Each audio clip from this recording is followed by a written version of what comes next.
Walk with me through the cellar door.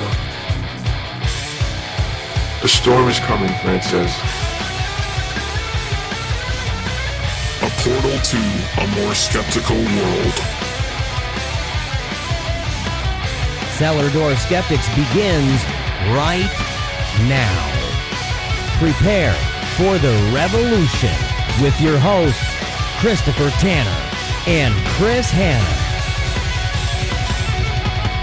Welcome back to another episode of Cellar Door Skeptics. Thank you all so much for sticking around through 67 episodes. That's right, folks. We are at number 67. You can head over to iTunes and subscribe to us if you want to get automatic updates, or head over to Spreaker and they'll tell you when we're live. For everybody listening live, we have the chat room open. You're welcome to go in and chat if that's your thing. I don't know. But I want to, without going into too much detail about all the shows tonight, we have to play something, because something happened today. And we're able to air live and actually address this as it's happening. But before I get into that, let me introduce my co-host, Mr. Christopher Hanner. How are you tonight, sir? Hanner. I am great, Mr. Tanner. I had to combine our names. That's how it works. We're a power couple now, right? Why not? Why not? We'll get matching fanny packs and we'll go out and protest. I'm all for that. So, did you hear the news? I did. You want me to tell everyone about it? You can if you would like. Well, the sad news of the day is the confirmation with the tie being broken by our horrible man in secondary position, Pence, voting to sigh, everyone, to allow Betsy DeVos to become the Department of Education Secretary. Exactly. And as you can hear, it's the funeral march, folks. This is the death of public education. And maybe I'm being a little dramatic here. You might not be, because we are going to add this link. It was just published earlier, about 3 o'clock today. The GOP bill to eliminate the Department of Education by 2018 was just pushed in. H.R. 899, proposed by Thomas Massey of Kentucky, just an hour after she was confirmed to eliminate our education system by 2018. Well, there you have it, folks. There you have it. There's a dramatic intro to the show. At some point, we're going to have to get ourselves branded as an actual education podcast, I guess, to help educate the masses of children who will no longer ever get any educations because of Betsy DeVos. Actually, the topic we might touch on next week is about homeschooling and some of the myths. So I'm going to start doing some research. Yep, because I have personal stories that go into that as well. So, anyway, without further ado, let's get into the podcast for tonight. Tonight, we're going to shake up the podcast a little bit because we decided that we'd be good to everybody. We won't get too ranty, at least on the politics side tonight. Though Hannah and I might get into it a little bit later about rioting, because we have different viewpoints on how we should riot. I'm such a softie. Yeah, you are. But I wanted to begin we want to begin the episode out talking with a gentleman we met online called the Angrygaypope. He is a anti-Scientologist activist. So that's the nicest way to put it. And we're going to play a little clip from his show. We're going to talk to him all about, his protests and how he's been working to fight the church for the past, I'm going to say, almost 10 years now. We also are going to talk to a vegan who we interviewed for the show, and I had to pre-record the interview, but we're going to talk to the vegan, and then Hannah and I are going to come back and talk a little bit about some of the morality side of veganism and vegetarianism, and kind of look at would we actually start contemplating this, even on an environmental scale. Then we're going to end the show talking a little bit about a video Hannah has. You have a video, right, Hannah? I've always got videos. Oh, wait, I knew nobody was supposed to see that one. I've got a video that that we have basically some really scary, troubling things about Trump's reading abilities. Yep, and we're gonna talk a little bit about rioting. So, not to waste too much time here, I want to introduce our first guest, because he emailed me and said, hey, I would love to be on your show. I saw you did a Scientology thing with Chris Sheldon, and I think I can add a different viewpoint to the conversation. And I'll be honest, Scientology is kind of a a personal thing of mine where I quite enjoy discussing how much I hate Scientology. And I enjoy talking to anybody who, has protested the movement, been against it, because I have an extremely big problem with Scientology. So this gentleman said, hey, I would love to come on your show. So let me read you his little intro real quick, and then we're going to bring him right on. So what he has is he is named the Angry Gay Pope. He says he's either mocking preposterous cults, watching them run away, or receiving another restraining order from the Scientology crazies. He's done videos of Kendrick Moxon, their powerful lawyer. He's been banned from America, and we're going to get into that a little bit. And he can be reliably seen on the Russian YouTube site. He calls himself a mix between the Hardy Boys, The Daily Show, and the Blair Witch Project. So please, without further ado, welcome to the show, our first guest, the Angry Gay Pope. How are you tonight? Hi, guys. Can you hear me okay? We can. We can hear you perfect. Great. Yeah, I've been doing this for almost 10 years, and for a while there, Scientology was banning everyone's videos. I had to put my videos on RuTube.ru, which is Russian YouTube. And they couldn't get them erased because they didn't have enough people there that spoke Russian, or that basically Putin is really anti-Scientology. So we had to put our videos on a Russian website just to have like the American freedom of expression. It was horrible. Fortunately now I've got the YouTube channel hasn't had any takedowns in quite some time. But if you get 3 takedowns, you can lose your channel, and that's what happened to me in 2008. It really made me mad. So I lost a lot of views and a lot of great comments from at a time when Anonymous was attacking Scientology really heavily. So that made me mad. But since then, I've got almost like 4 million views on my YouTube channel since November 2008. Awesome. And so I'll be honest, when you first messaged us, the first video I watched, it kind of feels like you're a cross between trolling Scientology and street epistemology. That's how I kind of see that, and part of my introduction into the podcasting world was through street epistemology. What is that? What is that? It's basically about using certain type of Socratic methods to have conversations with religious people. Oh. So you mix some of that. If you actually go back through your videos, I can point out different things, and I don't think we have enough time tonight to do that, but we could actually do that. We could street epistemize some of what you do, and then you add the trolling in there. So then you add that whole humor-based thing in there. So right. I try to make it educational, too, so that when there's an event going on at the time, like some famous Scientologist left or had a book, or I want to talk about some specific aspect of their lives, like how much they smoke, I kind of add an educational part into it, too. Yes. And so that's kind of what drew me to it, is because, and I'll be honest, you are definitely very outgoing. You can be very aggressive with some of the interviews. And so that's, before we get into that, because I think the big thing here right now is to actually ask you a little bit about how you started doing this and what piqued your interest in tearing the Scientologist church apart. Well, before I'm from Cincinnati, and before I moved out here, I had seen 60 Minutes do shows about Scientology, and I'd read the Time magazine article where they ended up getting sued unbearably over it. And so I really hated them, but they weren't really that prevalent in Cincinnati or Grand Rapids or whatever. They may have a building, but that's about it. And so I get to Hollywood, and like they own half the boulevard, and like I was afraid to go in just because of a paranoid thing. And I said, if I could ever protest them, I would, but I'm just one person, so they'd step on you like a bug. But then in 2008, Anonymous went ballistic on Scientology, and I was at the second protest. And most of those people aren't doing it anymore, but I'm still there. And at the time, I just really hated them. Like, I'm like Lisa Simpson. I can altruistically get upset over something just because. But essentially, I'm an altruist, and I hate fascism.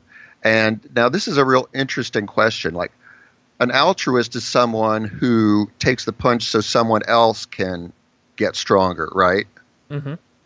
How would you define fascism? Like, democracy is one person, one vote, and communism is everybody shares everything equally. What would you say would be fascism's Tagline? slogan? Yeah, tagline. Fascism is one person making the decisions for everybody in their personal self-interest. I would put it a little bit more towards, we have decided the state knows what's best for you. I would put it as fascism is like we make ourselves stronger by hurting other people.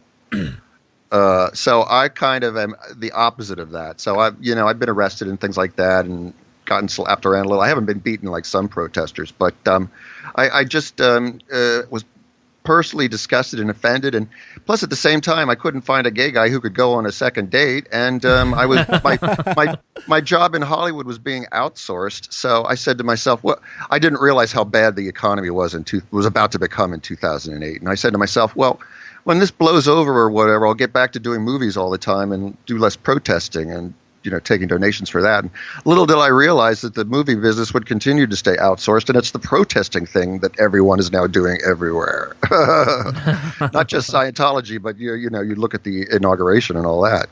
You're a trendsetter, my friend. Oh, brother. But it's actually the effect that happened in 2008 with Anonymous, everybody merging from the internet randomly with cameras everywhere, communicating by email. That was the same thing that was ripping apart the Middle East and all these other countries at the same time. But America experienced it first with Scientology, and then the Tea Party and Occupy movements came up also. So you had first Anonymous, then the Tea Party, and Occupy. Occupy that cost the city $400,000 for just what they did here in Los Angeles, camping out, and the Tea Party managed to shut the government down several times. So they're probably the most successful of any of the three. I would say they have been. Yeah, that's one of the things they've been talking about, is trying to mobilize the liberal movements in the same kind of vein as the Tea Party has, because they went to the roots and they naturally seek out power, as opposed to what we see a lot with the non-believers and with the liberals, is they're kind of like herding cats. We kind of all just want our own identity just to move on, which isn't traditionally authoritarian power seeking. Which is why something like Scientology eliminates that in a smooth, hard pyramid where there isn't any dissent, and it makes it really efficient.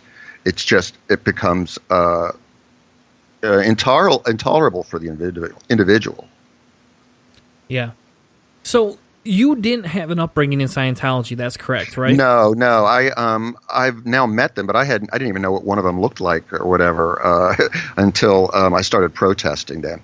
But when I did start protesting, a lot of the people who were in Anonymous were people who had gotten out. And they were really psychologically hurt by it, and they wanted to protest. Or it was people like me, especially animators like I am, that were just morally offended. And then there was a lot of other people who had been hurt just around the corners of it. Like I talked to a woman who had a Scientology neighbor and got into a lawsuit over the property line or something, and like the full force of the Church of Scientology came down against her, just over some legal thing that would be every day to anyone else. And we really met a whole bunch of really interesting people. It's a shame that they're not protesting like that anymore. They were doing that like once a month. I was really surprised, but you know what? You got to dress up and wear kooky outfits, and it was a little bit like Halloween every month. And the Scientologists would bring out what's called handlers, which were Scientologists who were desperate to get back in. So no matter what you said to them, there's nothing you could possibly do to even slightly unbrainwash them. And so they're the ultimate Scientology cult ass kissers. So they would come out, and the protesters would argue with them, and so it was a lot of fun. It took years for the Scientologists to realize if we just don't come out, they'll get bored and go away. and so you've had direct interaction then with a lot of the Scientology. We'll at least say security. Is that correct? Yeah, I know. I don't. I show videos sometimes to friends, and they go, "Ha, you know the security guard's first name," and I'm like, "I know his whole family history. His mother's named Ermin. His sister disconnected and left the church. Now he can't talk to her, and he got caught giving a blowjob to his boss Ryan Boswell in the shower in 2014." Wow. So we could spend all day. There's a reason for that, because you're not going to meet real Scientologists. You're going to meet the security guards. It's a police state, So Scientologists don't talk to you unless you fool them into doing it. The guards may talk to you, and that's why I know so much about all of them. Yes. And you know, that is kind of the funny thing here, because, you know, Scientology, I think, is one of the more, I don't want to say popularized religions, but that's almost what it feels like, though it's losing its members like crazy. They're one of the religions losing the most members based on the per capita. And that's exciting. I'll be honest. You know, it's exciting for me. It's basically a facade of its old self. And they couldn't get 2,000 people. They barely got 2,000 people to show up for their whole media center opening. And Kirstie Alley wasn't there, and she lives like a mile away. The whole thing is just an elaborate facade to buy buildings and create a real estate portfolio. And so their ability to hurt new people is really, really decreased.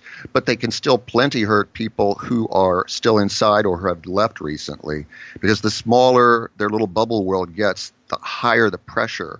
It's like as if you took a bubble of glass with water inside and you made it smaller and smaller, and the water pressure just gets higher and higher for the ones that are still inside it. So Yes. we want more money, we want more of your time. We want more of your children, that kind of thing. Yep, and I've watched a couple documentaries on this. And again, like I said, Scientology is always one of the religions that almost felt plausible per se, right? They have a way of making it feel good, no matter what they do, even from their commercials. It's self-help. L. Ron Hubbard, the founder, said, "Sell it as a mystery sandwich where it looks tasty, but you don't know what's in it."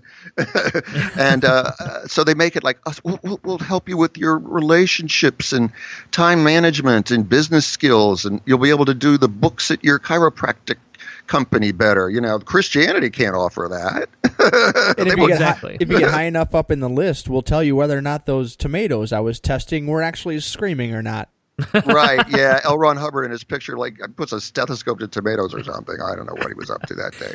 He was probably blitzed. But probably. And that's one of the things about Scientology that actually I despise the most, even over Mormonism and Islam, is because for me, Scientology not only takes it and kind of candy coats things, it makes things feel better. It's the new wave movement per se, right? But it also attacks on a level of a pyramid scheme per se. We talked about Betty DeVos a little bit at the beginning. We talked about how that is.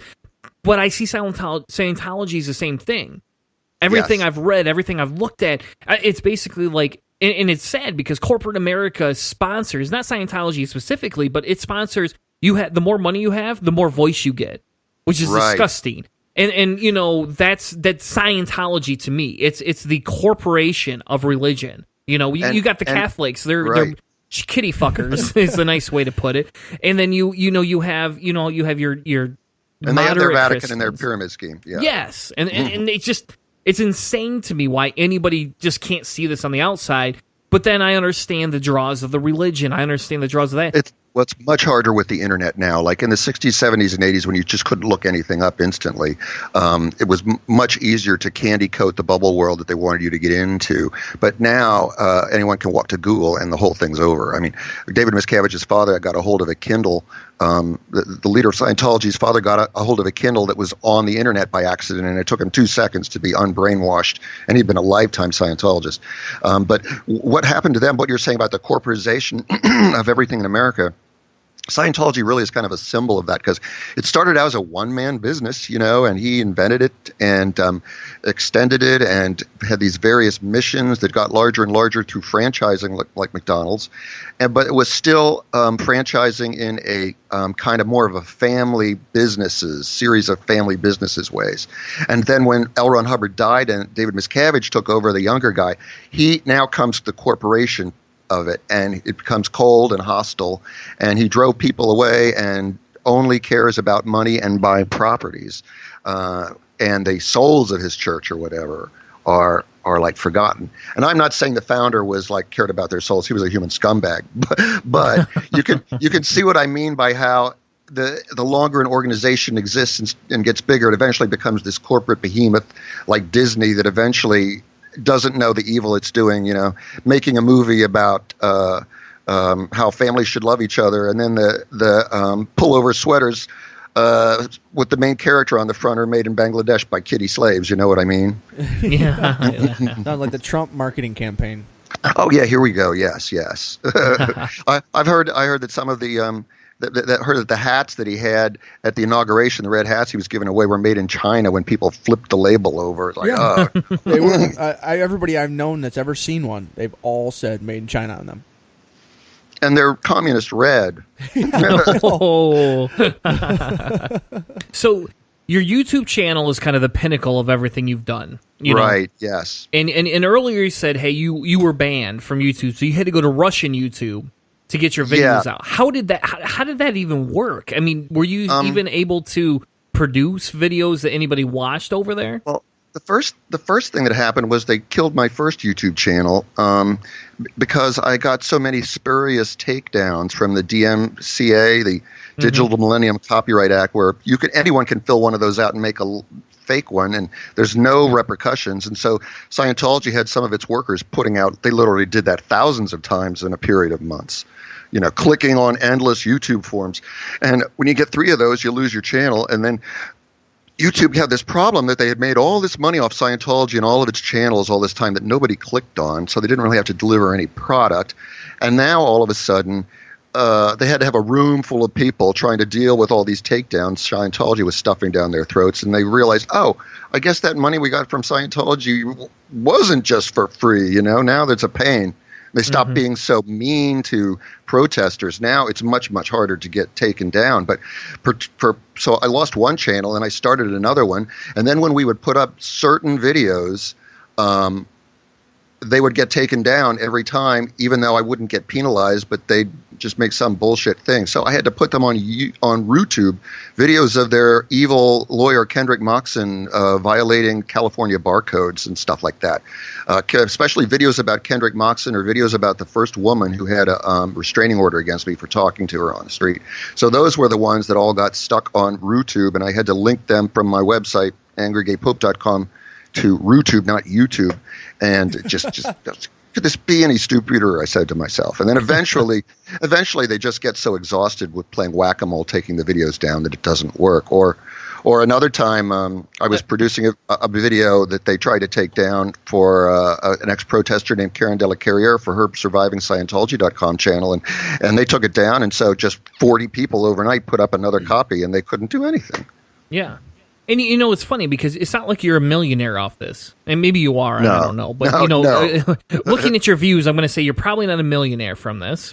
Not when it takes a million views to make $1,000 in ads. Exactly. Yeah. So, it's not like you're profiting. I get they want to squelch anti-propaganda. I do get that. I understand why they do that. But at some point, you would think they would target other things. They have better. It doesn't work that way. It doesn't work that way. They have a quota of bad things they need to do every week or month or whatever, and so they have to do those things. And the great leader said, you have to do those things. So, for instance, because the great leader died before computers were really popular, they still do all their paperwork and filing on paper because the great leader didn't tell us to use computers. So they have to be petty and pathetic like that because their religion dictates it. And if they're not petty and pathetic about it, someone sitting around the table during a meeting will point the finger at them, and they'll get demerits or whatever. So let's transition into your videos a little bit. So you have a smattering of different views inside of your videos. So you have one video called Scientollywood. I don't know if I said it right. Christmas Parade. Basically, I'm assuming it's a Scientology Christmas Parade in Hollywood.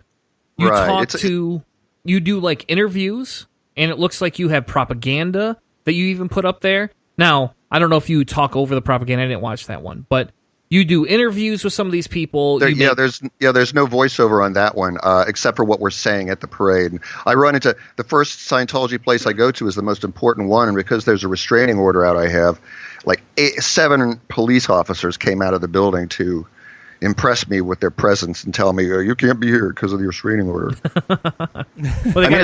It's literally like playing Grand Theft Auto without even a knife. I mean, I've played so much Grand Theft Auto, there's like cops everywhere. It's like,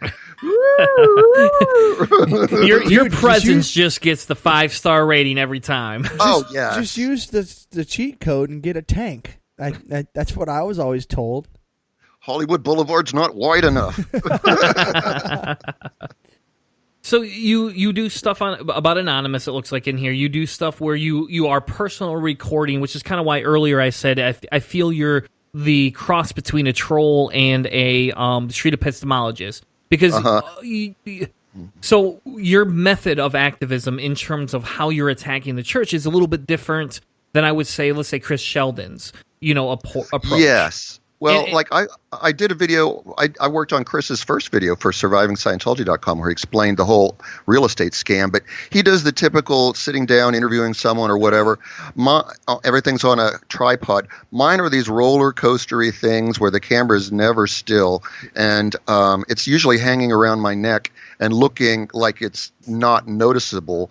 And people just think that if you're not holding a oblong video camera, that regular tourist camera hanging around your neck must not be recording anything. Well, guess what it is? So it's like it's like R2-D2's eyeball is coming out of my belly button, and I'm tall, so it lines up really well with short people doing a face-to-face interview, but they just will say things that they wouldn't say if they knew they were being recorded. And that's genius. I find that it's a very genius tactic. You're it's almost like people are turning around saying, all right, we're going to ban you from coming here. Then you just wear the camera in you where you're like, well, I'm just here hanging out, say all your shitty things. Go ahead. Hey, guys. And it's on Hollywood Boulevard, so everyone's got cameras hanging around their necks anyway. Yeah. But the other times I will switch to the high definition camera for establishing shots or for other things. Yeah. And I think that's what's unique about the videos is it kind of mixes a difference between all of that type of stuff. But your brand of activism, I'll be honest, is definitely very abrasive. And it's definitely a lot different than other people see. Now, people say, "Oh, you make me feel sorry for them." Yeah, and to a point, you kind of do, And I'm going to play a clip in a second here as we close out the segment. But before we get that far, I can't say your brand of activism is wrong, right? I don't have a way of justifying that this is wrong because. At some point, well, look, we got the biggest troll in the fucking office. In all fairness, and I made this a swearing episode for everybody listening. Don't bring your kids around for this episode. But we have a troll in the office. I mean, he trolled America. I mean, in all essence, they had a troll ball. They did this whole segment even on NPR about this, right? And so what deplorable. There you go, exactly. So to a point, you're doing some of the similar things. So tell us why you choose that type of a tactic. I just hold up a mirror to Scientology and whatever they're doing, I just do it right back to them. I mean, they even try to get people to commit suicide. That's what I'm going to work on later. But everything they do to people, I do right back to them, and they just can't eat their own dog food. And the thing about it is that you could say, well, as an audience member, I feel this way or that way about what he's doing. It's like you're not really the audience. The audience is David Miscavige, the great leader, who will see this and the Scientologists acting buffoonish. It'll give him a real good excuse to punish them, and he loves those excuses. So I'm actually trying to the main goal is to get the Scientologists flustered and in trouble within their own organization, so they'll hit rock bottom and finally think maybe I should get out of here because everyone whines at me like, oh, you should have given him a hamburger and we would just walked into the sunset together. Now, I mean, how many times has that happened to some human being where they get an epiphany walking down the street when a man in a Pope hat and a kooky mask tells them something? It's like, you should stop smoking. Wow, man in a kooky mask, I never thought of it that way. All right, so you are sort of the audience outside the audience. Yes, well, it's like when you see the memes and stuff like that online. You see your decision to not do anything and stay back and abstain from getting involved is a decision. That's important to remind people. It's like, oh, I don't get involved in politics. I'm not going to get involved in this. They're doing something horrible, but that's their own thing. I'm going to stay back here. Yeah, right. The only thing that it takes for evil to thrive is for good people to not do anything. Yep. Well, awesome. So as we close the segment out, I want to do two things. One, tell everybody really quickly about how many times that you have had a personal restraining order come out against you, and how many times you've had to serve jail time to deal with the Scientology Church. And then also make sure you tell everybody where they can get a hold of you, where they can find all of your YouTube videos, and how they can support you. Okay, so with the restraining orders, do you want to count temporary restraining orders or permanent ones? What's All of them? what's the quantity difference? How do we quantify the difference? So the first one was they jacked up two fake TROs from people who I'd spoken to on the street, and the judge threw one of them out because he said they're both stupid, but I'll give them one because they'll appeal if I don't do something. And like my lawyer had thrown so many documents at them that the documents were like 2 inches thick of every Scientology document he'd ever wanted to put into the legal system. And so the judge says, I have to give them a restraining order or more trees will die. So she had one against me at the 3 years is the minimum. And then when I stomped on pansies at their gold-based TV production studio, Catherine Frazier, she got a restraining order against me, and I got a restraining order from there. So the personal restraining orders also restrain you from where people work and live. So it's a personal, and it's 2 locations for each one. And then I got restrained for like being civilly disobedient outside of their school in Santa Monica. That's since closed, hooray. And then I was talking to the Scientologist. I was talking to the Scientologist on the street. I got the first restraining order for talking to her on the street, and she told the police I'd been stalking her for years, and she just decided to get upset about it. so that was felony stalking that turned to misdemeanor stalking. When I got before the judge after 3 days in jail, it was like, don't do that again for a year, and we'll just forget about it. So like that was a restraining order that was that was another restraining order. Mm-hmm. So then the final one was when I spanked a Scientologist on the pants and refused to stop standing on their grass along with another protester. So that's my latest restraining order, which is against Ken Long of the Office of Special Affairs and the L. Ron Hubbard Way, which I don't have any problem with at all because it's not a very busy place and there's lots of places to protest. And it makes Ken Long stay away from me. It's like he can't chase me around because there's a restraining order against me, so we can't be near each other. So it kind of works both ways. It's kind of like a protective zone that Ken Long can't get near me. And so the arrests, the first one was in outside the Delphi Academy School in Santa Monica, and one of the cops, I think he was gay, just had me go into you sit in a holding cell for a couple hours and cool your jets, and then he let me go without having to post bail or anything like that. So he was real nice. And they even gave me my medical marijuana back. Oh man, that's a miracle. Generosity. Since Santa Monica, the jail is really quiet and empty, so like I never heard so much laughing in there. All the jail people were like laughing to each other and joking around. There's nothing to do, you know. And then the next arrest was that felony stalking, which was just bullshit. And the police wander over, and even though the entire police station is pretty much paid off, they just kept telling me, well, we're just going to take you in. Oh, we're just going to lock you up for a while. Oh, we're just going to take you downtown. It's like, oh, brother. 3 days later, I'm in front of the judge, and it was all just bullshit. And then the same thing happened last time where I was protesting them and had a little my mind was clouded by evil spirits. Intoxicating spirits I drank before I left. And the police barge up, and there's not even a howdy do you Miranda rights anything. It's like in the back seat, and off we go, and they're laughing and smirking at me. And he says, here's the charges, and he points at, and it's like sexual battery is the charge. And that sounds very Scientology-ish. Yeah, I thought like sexual. I thought sexual battery, that sounds like something you should put in an electric dildo. I mean, and so I'm in jail for a couple of days after that too. And like, that was on a Saturday. And so like the worst thing to happen would be if you get arrested on a Friday, because the courts are closed Saturday and Sunday. And then if like Monday's a holiday, like Martin Luther King Day, it's, oh no, you won't be in it till, Tuesday. Horrible. But once you get in front of the judge, my lawyer works for free, and you get out of it, and don't have to post bail or whatever. Oh wow! Mm-hmm. All right, so tell everybody where they can find you and how they can support you. Angrygaypope.com is my main website. There's links to all different things, and if you want to support me, go to patreon.com/angrygaypope. And if you're on Twitter or Facebook, just search for it. And the big deal is my YouTube channel. which is called The End of Scientology. So it's YouTube/The End of Scientology, because they took away my YouTube/angrygaypope channel. But if you're on YouTube and you type angrygaypope, you'll get all kinds of stuff. Awesome. Half the time I'm shirtless. But anyway. Half the time I'm shirtless. Well, there we go. So we're going to go look for that right now. So thank you so much, sir, for joining us tonight. It was a pleasure to talk with you. Yes. I'd love to do it in 6 months or a year when something major happens, like, I don't know, Tom Cruise kills himself. There you go. Oh, man. I'll tell you what, let us know. We're going to, how about it first? As we close the segment out, we're going to do a quick shot to the Angry Gay Pope. Here's to you, sir. Keep doing what you got to do. Thanks so much. Yeah.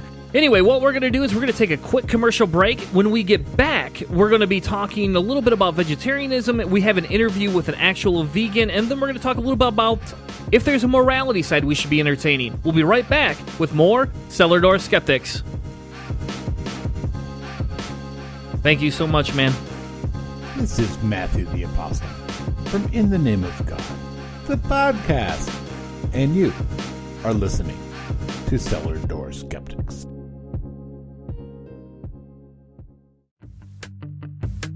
Hi, this is Trav Mamone, host of the By Any Means podcast. Join me every week as I interview bloggers, podcasters, writers, and activists about the intersections of atheism, humanism, racial justice, feminism, LGBTQ rights, and other social issues.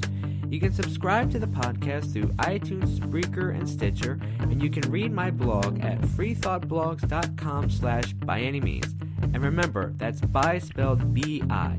Come take a listen to the musings of a queer humanist, because, hey, aren't we all a little bi-curious?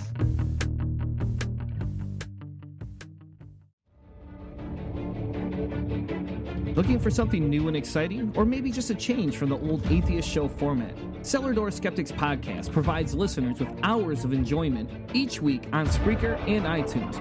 Check us out as we talk politics, religion, science, reviews of books and music, along with the occasional interview just for a twist. Join Christopher Tanner and Chris Hanna every Tuesday night at 8 p.m. Eastern as they bring fresh content to you. Walk with us through the cellar door as we help you prepare for the revolution. You can find us on Spreaker, iTunes, YouTube, and even on Facebook.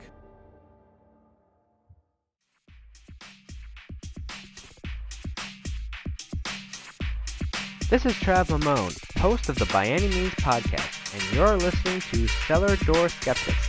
Prepare for the revolution. We have cookies.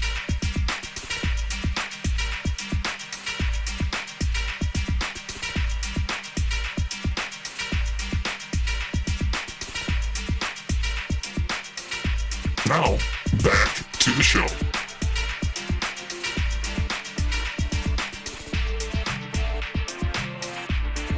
And welcome back to Cellar Door Skeptics. Well, Hannah, wasn't that a great interview? That was a good interview. Hell yeah. Anytime anybody can drop some bombs on Scientology, and I don't think the guy's quite a felon, but he's got a rap. He's got a rap sheet. And I like talking with people with some street cred. That's pretty cool. So, what we want to do is transition the show a little bit. So hopefully you all stay tuned and checked out that interview, and you stick around for the rest of the show with us, because we have a lot of awesome things coming up. Some serious turns here. It's not going to be serious. We already dropped the F-bomb, and we've been drinking. Serious. You know. I don't mean serious. I mean like a serious turn. We're going to take a hard left into vegetarianism. That's way off the angry game. It is, but we take it right out of the book of Paleo Radio sometimes. You know, we just do what we like. That's the way it works. Oh, man. Oh, and in this week's episode, if you're fans of Paleo Radio, head over to Paleo Radio on Spreaker. You actually get to hear Joe and Jeremiah debate each other a little bit. You don't hear that very often, but they debate each other a little bit about the Muslim ban. So it was pretty good. I give Joe props. Props to you, brother. Props to Joe. Props to the Joe. Anyway, see, now we're just being silly here. But so what we want to do is just make sure everybody understands kind of what's going on with the show. We're trying to cut the show a little bit shorter. We're going to release secondary segments. I forgot last week. Yeah, sorry, I did. I noticed. It's my fault. So we're going to release that this week. Very sorry for everybody. You'll definitely have a secondary segment. We did run really long last week, so this week we're going to cut it a little shorter, and you'll have that secondary segment to kind of fill in the gaps. Next week, we're going to be talking with David Teachout about his Humanitarian Values podcast. And we're going to be talking a little bit about love, because it is Valentine's Day. Aww. After that, the week after, we got an interview with Glenn Tisbergy, and I can never pronounce his last name, but Tisbergy about Rational Politics Project. The week after that, we have Chris Watson over at Podunk Polymath Podcast. And we even are going to interview Jeremiah Bannister of the Paleo Radio crew about Samantha Bannister, kind of the 2-year anniversary of Team Tiny Dancer, and kind of what you can do to kind of get involved in child cancer awareness. That is all coming up. We are also going to be on a couple of other podcasts. We're going to be on the next episode of Not Another Atheist Podcast. That is coming up very shortly here. We are going to be on a podcast that is called Secular Yaki. We're recording next Monday, but I don't honestly know if he releases it Monday, but I know we will be on their next episode, whether it's Monday or Thursday. And then in March, we're going to be on the 27th on Skeptics Brew Pub. And you can hear us talking about random politics and all sorts of crazy, emotional, drunken things. It's going to be saucy. It'll be a little saucy, yeah. Hannah's dedicated himself to buying a bunch of beers, so. Oh, yeah? So the next segment is about vegetarian and veganism, and I'll be honest, this has been something that has been weighing on my mind a lot lately. And it's not even just because I had to go on a diet. It's not just because I now have to eat healthier. It's actually because of the fact that the farther I move into my humanism, the more I extend it, the more options I look at, where I go with this. And if somebody could make an actual extremely moralized, humanistic, environmentally friendly discussion, I would have a hard time turning down at minimum vegetarianism. So what I wanted to do is two things. Because I feel sometimes on this show, it's just Hannah and I. You know, we do an interview, we get somebody's opinion, but it's about what they're promoting. So I found an individual named Carrie, a friend of mine, who has been a vegan for quite a while. She is an atheist. Full-on vegan? She's a full-on vegan. She's not a raw vegan, which you're gonna learn the difference in a few minutes. Oh, no. But she is a actual vegan, and she's very intelligent. She's a skeptic. She's a rationalist. And she kind of brings her personal opinion to this. And what I wanted to do, I wanted to have that conversation with her because I wanted to take my opinion out of this. I want to sit by and be a bystander, right? Sometimes, Hannah. And on this show, that very rarely happens. I'm a pretty opinionated fellow.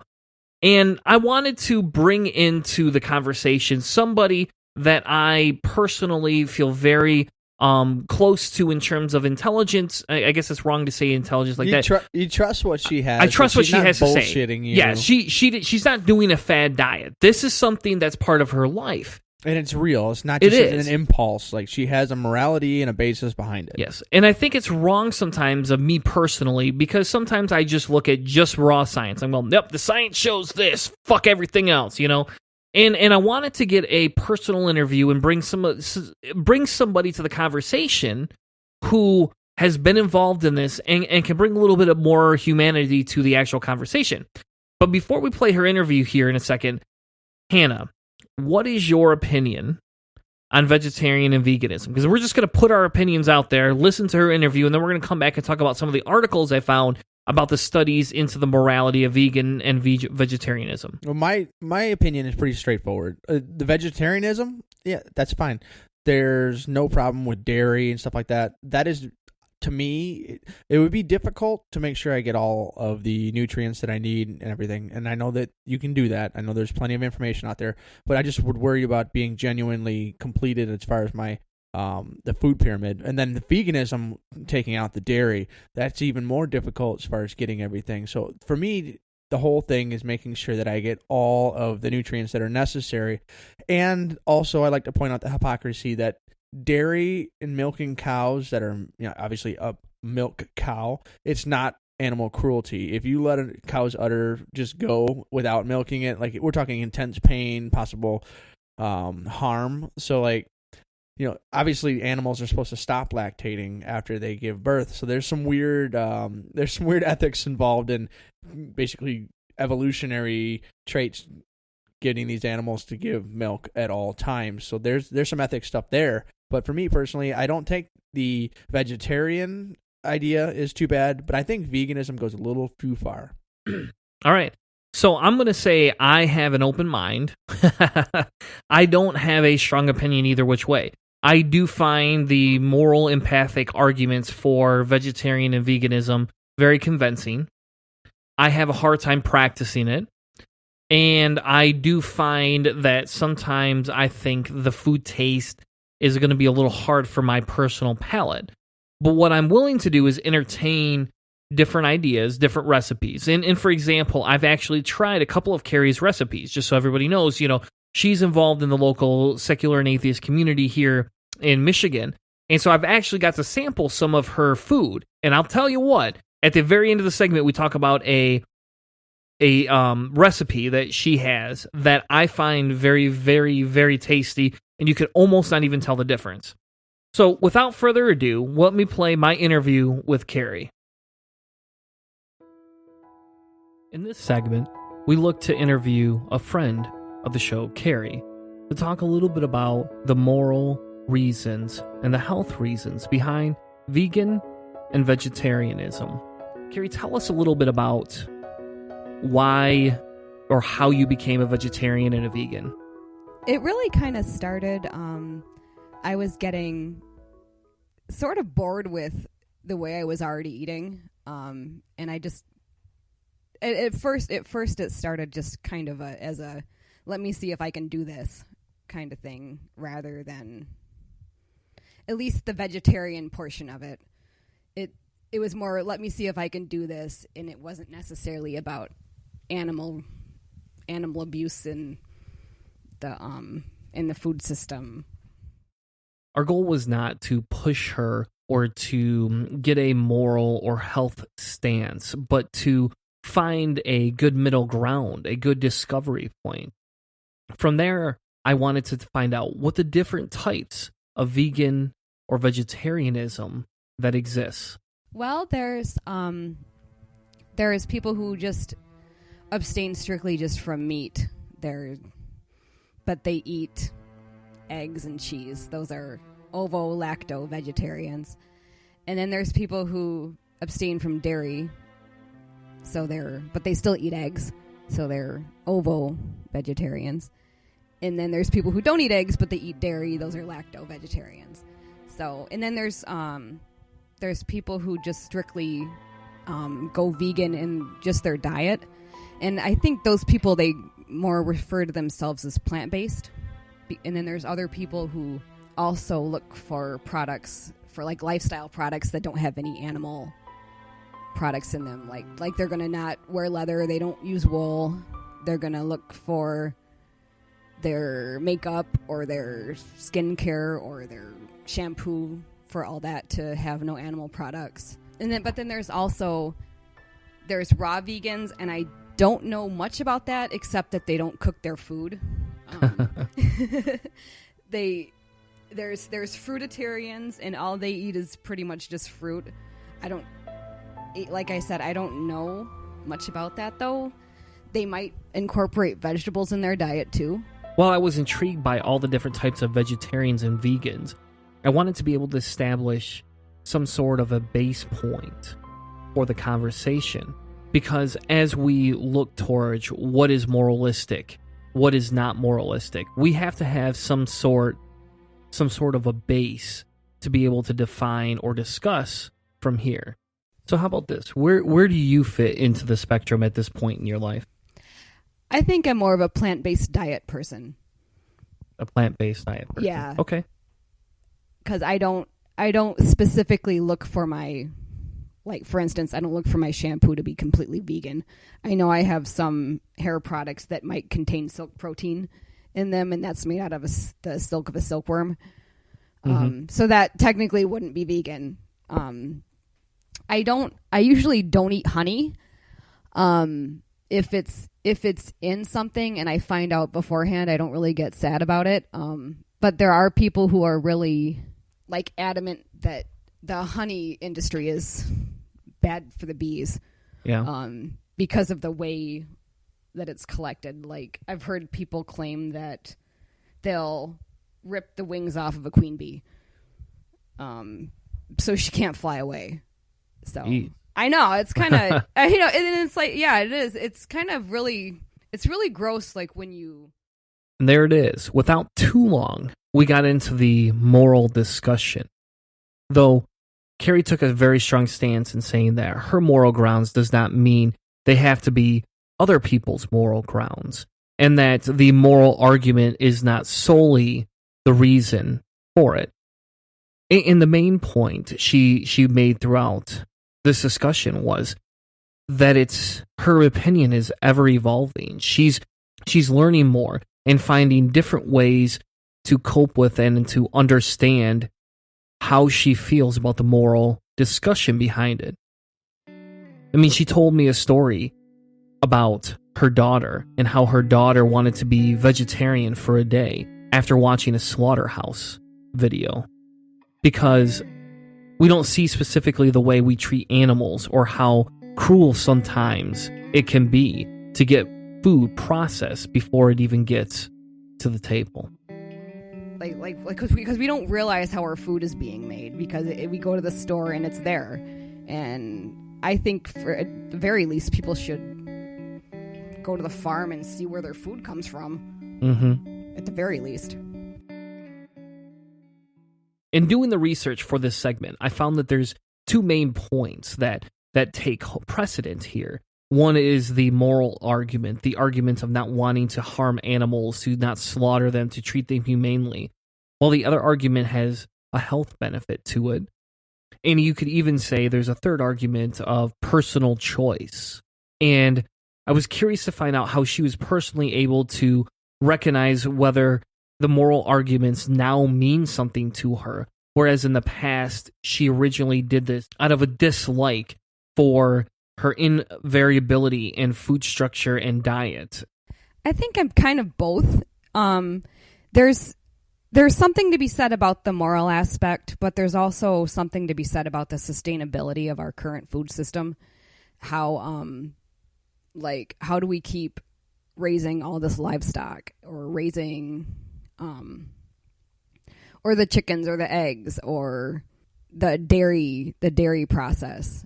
Mm-hmm. Like, how is it sustainable that we keep tearing up, like, for instance, rainforests to grow the feed that the animals have to eat, much less the feed, much less tearing up, land for our own, vegetable and fruit consumption.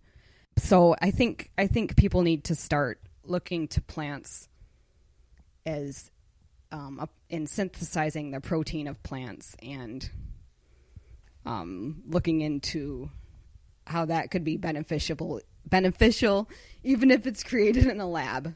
So some of the other aspects to the morality side is animal rights, and you talked a little bit about the environmental impact, which is that comes up quite a bit too.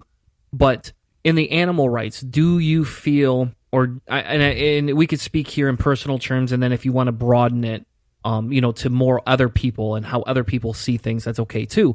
But do you feel animal rights are something that we should be fighting for on any sort of degree or spectrum? Okay, me personally, I don't put a big emphasis on animal rights, because there's a lot that goes on with the way food is produced. One of the quotes that I had was from philosopher Carl Conan, and he writes this. He says, "If animals have any rights, they must have the right not to be killed to advance the interests of others." You can look at it like this. Those who assert the rights of animals are in effect asserting, first and foremost, a right to life for all animals. But even Peter Singer, one of the intellectual fathers of the animal rights movement, he doesn't believe animals have a right to life. In his seminal text, Animal Liberation, he says this. He says, "We must refuse to contribute to and act to stop the unnecessary suffering of animals." Carrie then moved into discussing the human element, the human rights element to this. There could also be something to be said about the human rights aspect of it for the people who are growing the food, the farm workers, the people who are harvesting it, even the even the people who are, I don't know, raising the chickens or the cows, like how are they being exploited by the businesses that they got to sell their meat to? There's a lot that goes on for me. There's a lot more that I think about more than just animal rights. With her personal thoughts on record here, I thought I would ask, what about others? Because there's others that feel differently than her, feel differently than me, and I thought maybe she would be able to shed a little bit of insight into what others thought.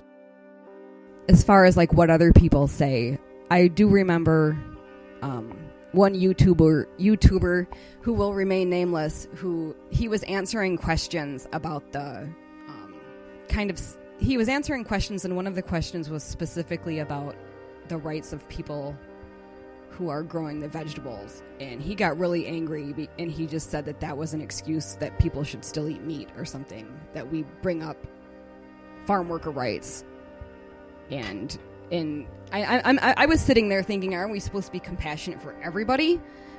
But we're gonna put animals over people still? I don't know. I guess I'm still personally putting people over animals. It was interesting in hearing her perspective, as it didn't coordinate with some of the research that I had been doing.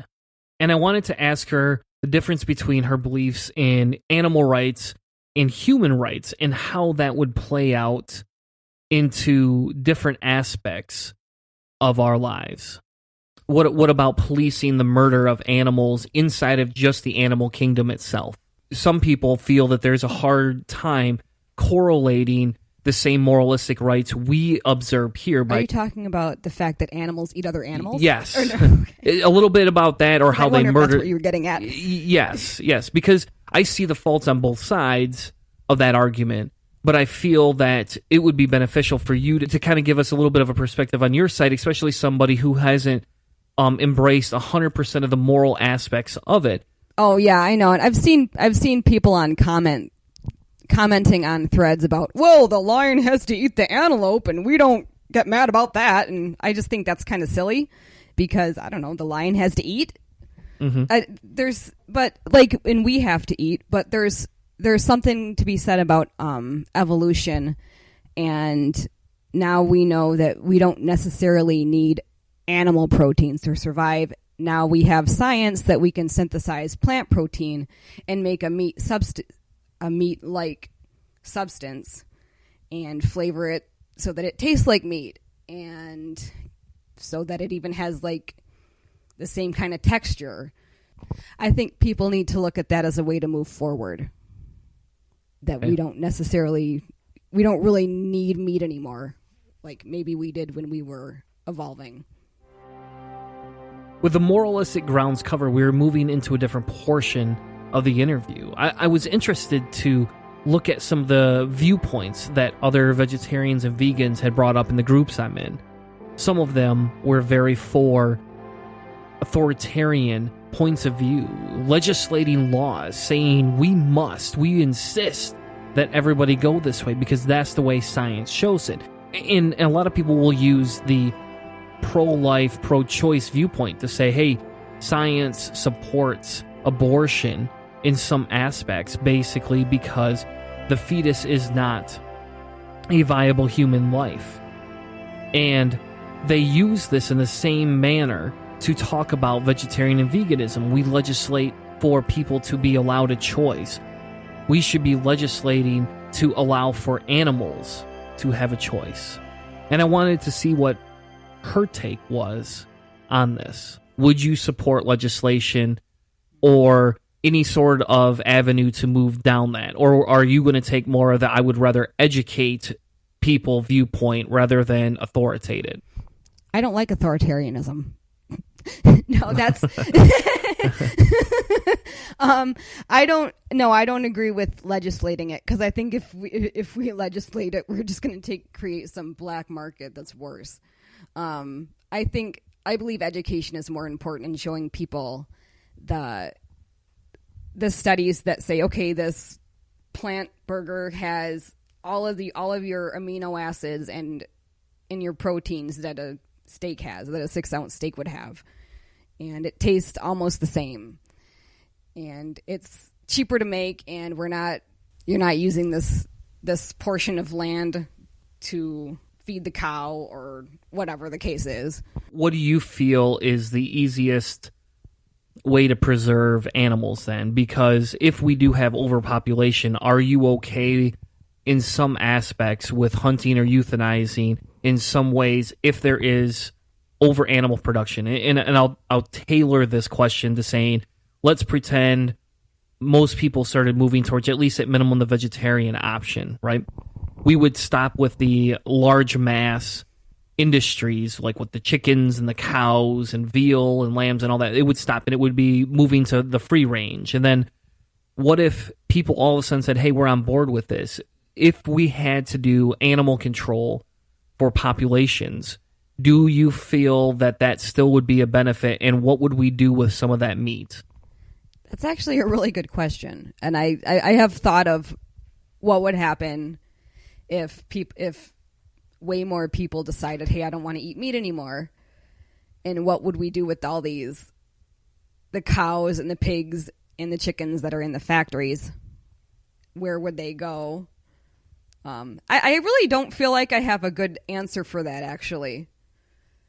I've always assumed that we're not going to get a large scale attraction to vegetarianism or veganism. It's always going to be people that are kind of on maybe more of the fringe.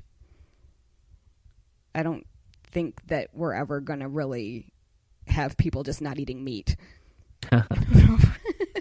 I felt like we had exhausted some of the moral options, and I thought it would be good to get into some of the health reasons for this. That was one of the other arguments that had been posed through the research that I had been doing for this segment and for the segment to follow.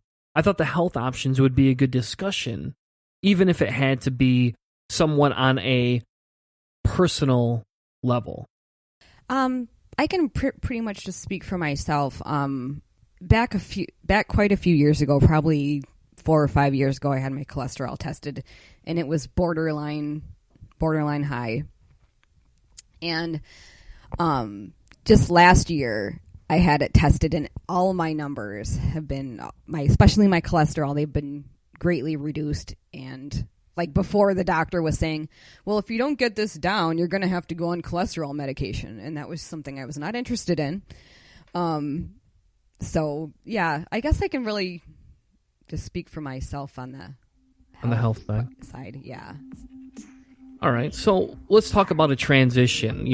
So for example, part of the reason I wanted to entertain and have you on the show was because, given some of my health issues I've had within the last month, I have started to eat a larger quantity of vegetables on a daily basis than I ever have in my whole life. Like I've tripled it, and I'm at the point where now I'm saying, okay, for a health reason I transition, but I'm entertaining the moralistic argument as well. But I feel that some people have to make transitions. On my case, if I quit eating meat, it would be an instantaneous thing. So did you when you transitioned, did you take steps down, or did you just cut it off and say, hey, I'm done? Well, I went vegetarian. I think it was April of 2014, sometime around there. There was a point where I made up my mind and said I'm not going to eat any more meat. But prior to that, my husband and I would try different recipes online where we were making burger patties, but they were made out of black beans with salsa and other kind of spices. We kind of tried different recipes, and we would have meatless meals once in a while. There was a point where I did just go cold turkey. So, what are your thoughts and advice to people looking to transition from, let's just say, from meat eating to vegetarianism first, and then you can talk a little bit about moving from vegetarianism to veganism? I think everybody has to make that choice for themselves, but you definitely could say, okay, for like people used to do meatless Mondays. Like every Monday I'm going to have just everything be plant-based and no meat. Or, if you want to do cheese and eggs still, and just take out meat. First starting one day of the week, and then if you can handle it, after a few weeks, maybe add another day. And then look online and see if you can find any recipes for different substitutes like seitan or tofu or tempeh. Because those are all good high protein sources, but that are also more healthy proteins. What I found interesting here is that her transition between veganism and vegetarianism wasn't all at once, but when she made her decision, she decided to do it. I had to know how she did this, how she transitioned, where she found her recipes, what she did with them, and how she was able to relate them with her family. Afterwards, I talked with her a little bit about her family and her family dynamic, and how her husband was very supportive in her transition here on her food base, and how her kids still desire to eat some of the different vegetarian and vegan options she presents. But I didn't know how she got there. It seemed like it was almost accidental, but I just couldn't believe that would be true. I pretty much Googled it all and used YouTube. I did start taking a vitamin B12 supplement because I just kind of read that was one of the concerns for vegans was were they going to get enough B12, because it's something that we get from meat. But I guess there's also with B12 there's also a issue of your body absorbing it, because supposedly meat eaters could also be B12 deficient. But I haven't really felt like I've had any problems, so. And you came out healthy at the doctor, so. Yeah. So as we wrap the segment up, I asked you for a recipe, and I'll tailor this a little bit with part of the reason I enjoy this recipe is because for me, tacos and fajitas are a staple in my house. We eat them once a week, period. Like, even on my diet, I eat them once a week because I genuinely enjoy them that much. And so the recipe that you gave us is called taco loaf, or as your son calls it, black bean Mexican food loaf. So tell us a little bit about this recipe, and then what we'll do is we have a link we'll put in the description, and then tell us how good it tastes. The recipe, it's sort of the very first recipe that my husband and I tried. It was called backyard black bean burgers, and it's basically the same recipe as the taco loaf, except I think it called for whole wheat flour instead of cornmeal. And the reason I put the cornmeal in is I was looking for a meatloaf recipe. It was actually not a meatloaf; it's a lentil loaf recipe. And whoever it was that wrote it, whoever's blog it was, she said that cornmeal held up better and didn't get mushy because she said every other recipe had oats, and that always turned out mushy, but the cornmeal turned out a lot sturdier. So I guess it was kind of a combination of both recipes. Thank you, Carrie, so much for joining us today. Thank you. With that being said, you've heard a more humanized opinion, a little bit about vegetarian and veganism, her opinion on the morality side of things. What we're going to do is we're going to take a quick commercial break so that we can come back, be refreshed, have a new drink, and when Hannah and I are going to spend a few minutes kind of dissecting this and just openly talking about it. So make sure you stick around because we'll be right back with more Cellar Door Skeptics. We'll be right back, everyone.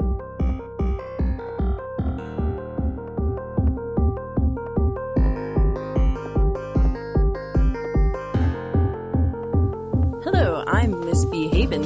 I'm Demanda Wright. And we're promoting secular feminism. And you're listening to Cellar Door Skeptics.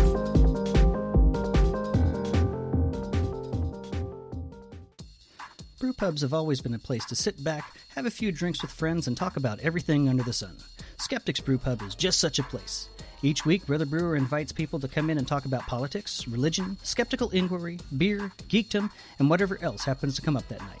You can join the conversation by chat each Monday night at 8:30 p.m. Central Time on Spreaker, or catch the show later on iTunes, Spreaker, Google Play, or any other podcatchers out there. That's Skeptics Brew Pub, where nothing is sacred and no conversation starts without a 2-drink minimum.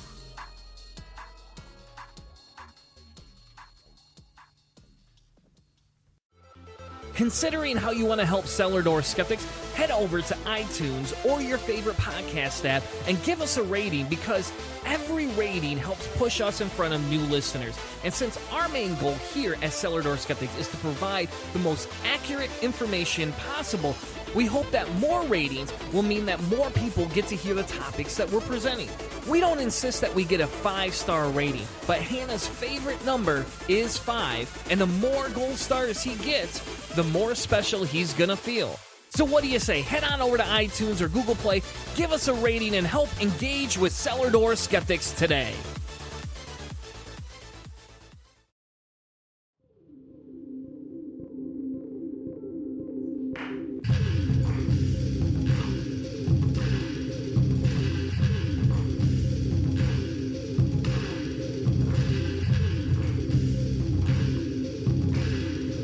This is Daniel from the Country Fried Free Thought Podcast. I hope you enjoy Cellar Door Skeptics as much as I do, as they help us prepare for the revolution.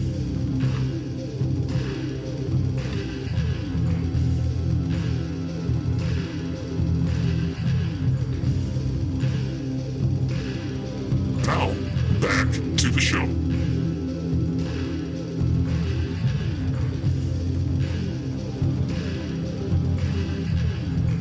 Our results support the position that rejection of animal products as food is in a significant number of cases an example of moralization.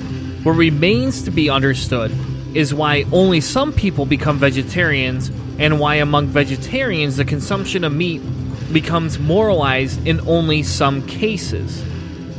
We accept the abandonment of vegetarian habits in more common in non-moral vegetarians, and that the predicted resistance of moral vegetarians to relapse is related in part to the recruitment of disgust and stability of values. Our observations and results indicate that meat avoidance is an early stage of moralization in which a small minority of the population has moralized the eating of meat. Consequently, meat avoidance has not been endorsed by major public institutions, although recent dietary guidelines issued by the government suggest limiting meat intake on health grounds. Welcome back to Cellar Door Skeptics. Thank you so much for sticking around with us through the break. We had an amazing time talking with Carrie this weekend, and I just had to share that interview. So I know there's probably going to be a lot of disagreement inside of people listening to the show. It is definitely a specific take on her views on moral veganism and health veganism, and I think it's an interesting discussion because, as I was saying earlier, one of the things that I've wanted to do in my life is, how do I make myself more humanitarian, right? How do I improve the environment? How do I go out of my way? And yeah, you can make the argument saying, yeah, you don't have solar power, Chris, but I'm working there, right? My goal is to help sustain things as best as that we can, and to help reduce, some of the footprint. Now, I'm not going to say anybody should become a vegetarian or a vegan. Not going to say that. I am going to say there is a lot of good alternatives. And I don't think, kind of like Carrie and I discussed, that there's going to actually be a point where people just say, yep, we're never going to eat meat again. I don't think that's ever going to happen. I don't think that's logical. I mean, I'm sitting next to a guy that hunts for a living. Living for a living, sorry. Yeah, for a fucking living. But you know what I mean. I'm sitting next to a guy that does hunt and enjoys the hunting element of it, enjoys the venison, and I enjoy his venison too, honestly. But, so it's kind of, we have to look at, where do the actual moral arguments lie? Well, for me, I mean, like you said, I'm a hunter, so I do actually feel, anytime any life is taken, it's short, it's concise, it's clear. the idea that using the entire animal, there's no question the entire animal we use. One, because we use most of the proteins, the meats that we take in, and anything left in the woods goes straight to the ecosystem, all the scavengers and animals and stuff. But like the means that humans have created to ease and speed the death of an animal, obviously it's better than it used to be.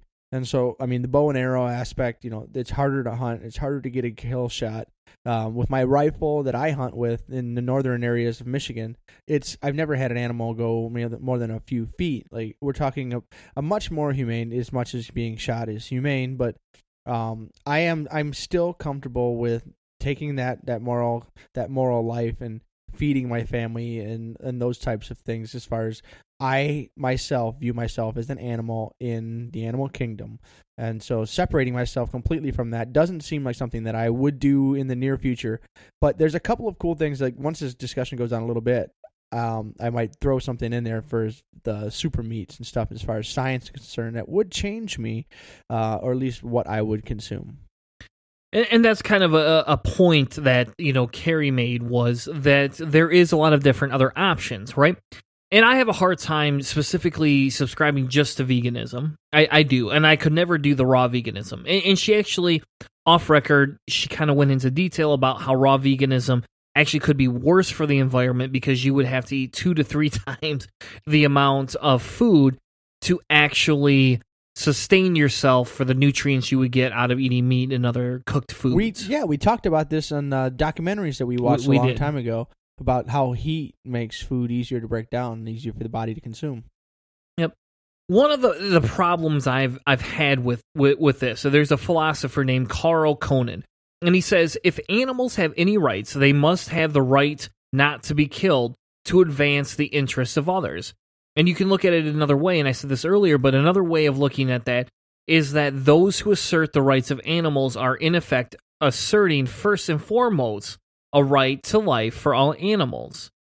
Now, if we assert that, we'll also have to take the consequences of what does that mean? How does that fit into our life? Where does that put us, right, Hannah? And that's the big thing here. How do we get there? How can we honestly say that if we're not going to eat it and we're going to tell others or create legislation or, and again, I know Carrie was against that. I'm probably a little more socialist than she is.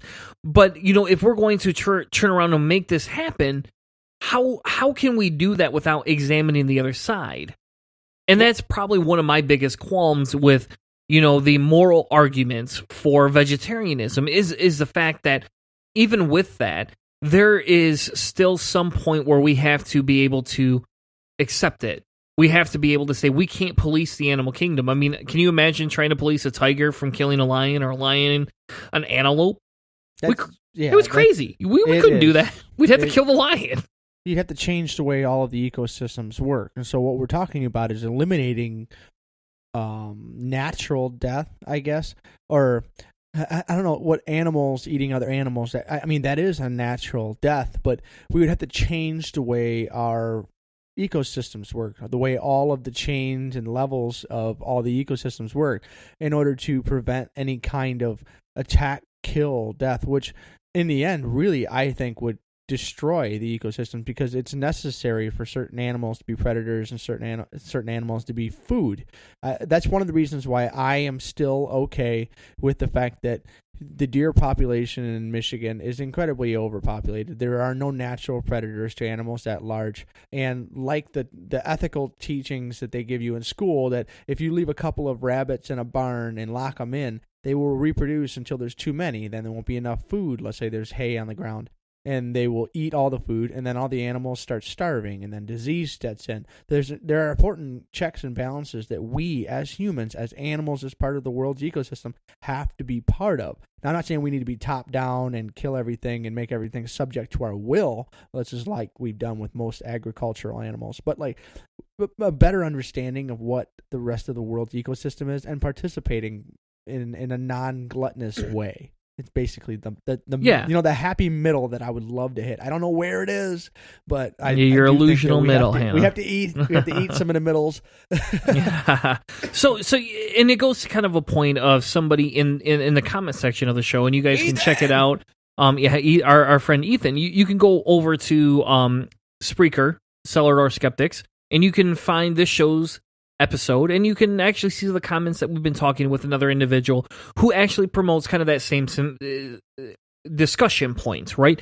That's kind of his worldview, is that there is an ecosystem, and if we can actually make it so that it functions normally without, all this crazy farming that we're doing, without caging all these animals up and overproducing them, that's where he stands on the moral spectrum. And it's kind of funny because there's a Guardian article I'll link that talks about how people are basically saying we need to treat animals better. We need to look to avoid that. And I'll be honest, Hannah, we were on Not Another Atheist podcast last week recording with them, and we got into the whole Nazi punching thing, right? Inside of the Nazi punching segment, me personally started to go off on my objective versus subjective morals. And I am a big advocate of objective morals. I'm not going to get into it in a large portion here. Those of you could just send their hate mail to cellardoorskeptics@gmail.com. Title it, Tanner, you're wrong. And then just send me an email, and we'll talk about it. But some of me says, okay, is murder wrong? Yes, right? Murder's wrong. Is murdering animals wrong? Yes. But can certain things be acceptable based on what your ecosystem allows, based on evolutionary understanding of how things are going to work, how things interact with each other, and how, in the end, if we stop slaughtering animals and they overran the earth, they would kill off all humans, and it would be worse than if we slaughtered 20 cows, right? So I can still objectively say murder's wrong, that I'm going to strive to live as best I can non-harming animals as best I can.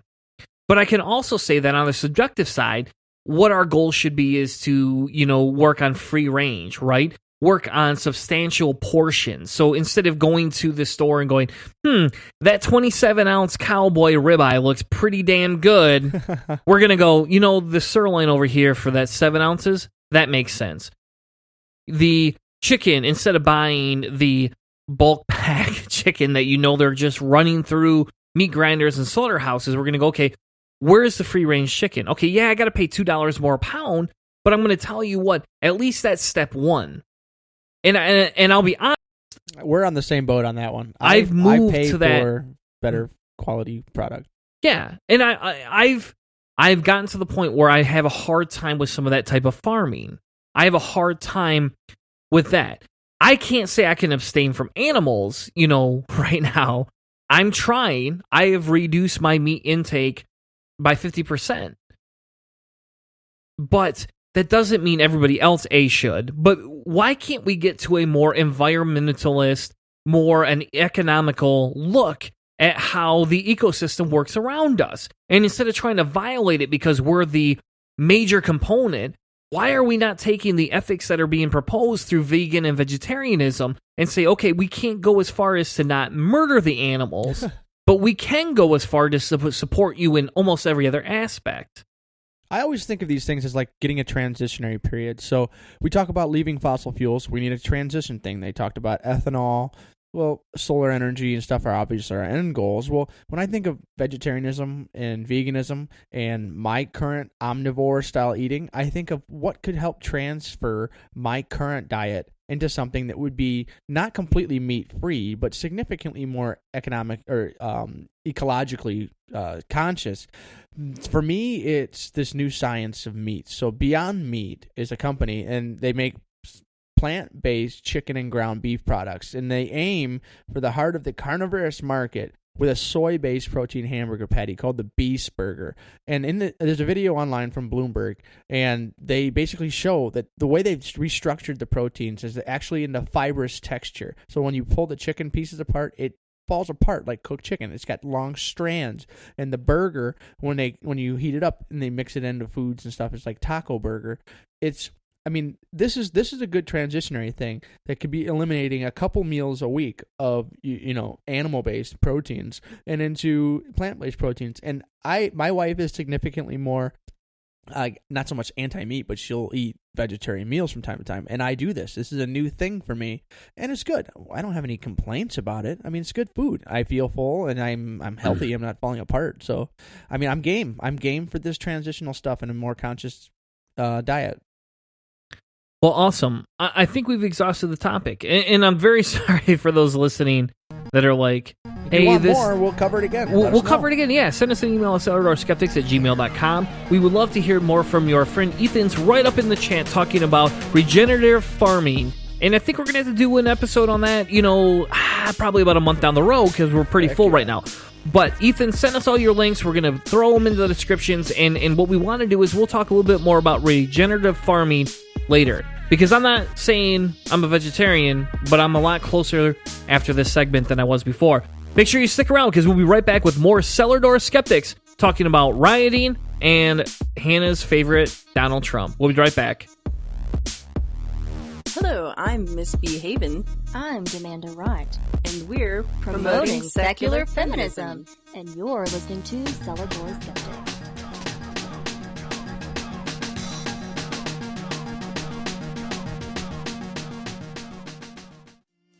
Coming to you from Reason Alliance Media, this is PSF, Promoting Secular Feminism. I'm Miss B. Haven. Wait a minute, that was the old show. You're right, Princess Sparkle Farts. A new age of PSF is upon us, and it will be so very uterific. So very uterific? Really? Your name is Princess Sparkle Farts. You have no room to criticize. Our show will be returning on Galentine's Day 2017, which is February 13th, with a special episode about the Women's March in DC, where we have one of our crew marching. We'll also introduce you to the PSF 2.0 crew, Miss Amthrope, Vegeta George, Mora Abortions, Bella Constrictor, and your old favorite, Miss B. Haven. Tune in on February 13th and every week after on iTunes, Spreaker, Stitcher, YouTube, on our Android app available in the Google Play Store, and check out our website for old episodes, new episodes, and the upcoming blog. There's even a post right now about what we can do to support each other and the organizations we love in facing the new regime. I'm Miss B. Haven, keeping the humorous in your uterus. If you'd like to join the ranks of Patreons and sponsor the show, head over to patreon.com/Cellar Door Skeptics. For less than a 20-ounce soda or an energy drink each week, you can help sponsor us, the hosts, and our charity of choice. Patreon helps Cellar Door Skeptics create better content, become better activists, and it's going to help you stay healthier by drinking one less soda or one less energy drink each week. Click the link in the notes of the show to sponsor us today because we bring the discussion with the sources.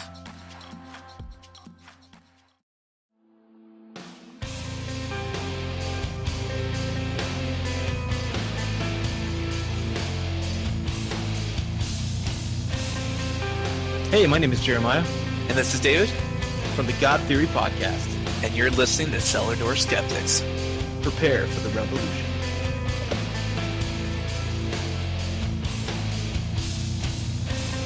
Now, back to the show.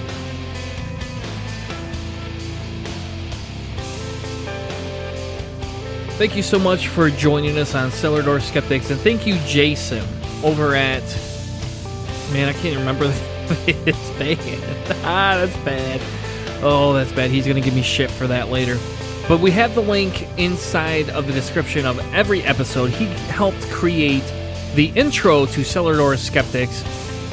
And this is also one of his songs.